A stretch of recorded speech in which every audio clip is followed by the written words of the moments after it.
క్రైస్తవుడు అంటే దృశ్యమైన వాటిని చూడక అదృశ్యమైన వాటిని నిదానించి చూచేవాడు.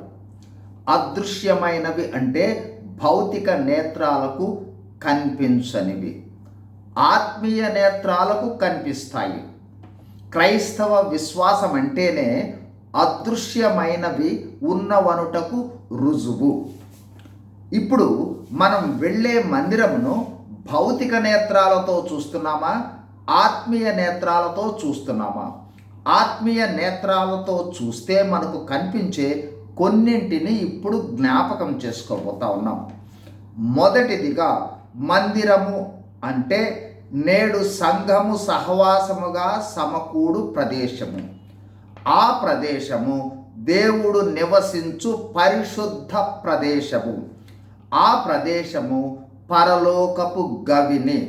అక్కడ దేవుడు ఉంటాడు, దేవదూతలు ఉంటారు, వారు ఎక్కుతూ దిగుతూ ఉంటారు, కెరూబులు శరాపులు ఉంటారు.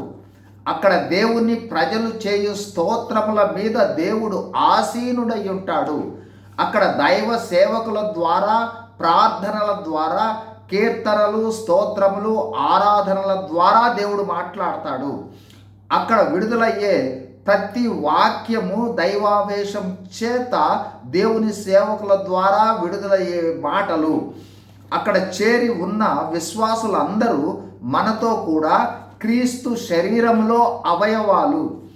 మందిరంలోని రక్షణ అనుభవం పొందిన వారందరూ శరీరంలోని అవయవాలుగా పని కలిగి ఉంటారు. ఈ క్రైస్తవులందరే క్రీస్తు రహస్య రాకడలో ఎత్తబడి మహిమా శరీరాలతో యేసు ప్రభుతో మధ్య ఆకాశంలో 7 సంవత్సరములు, ఆ తర్వాత ప్రభువుతో భూమి మీదకు వచ్చి 1000 ఏండ్ల పాలనలో దేవునికి క్రీస్తుకు యాజకులుగా ఉండి రాజ్యం చేస్తారు. నేడు సంఘములో ఉండువారు మహిమా శరీరాలతో నిత్యము దేవునితో కలిసి ఉంటారు.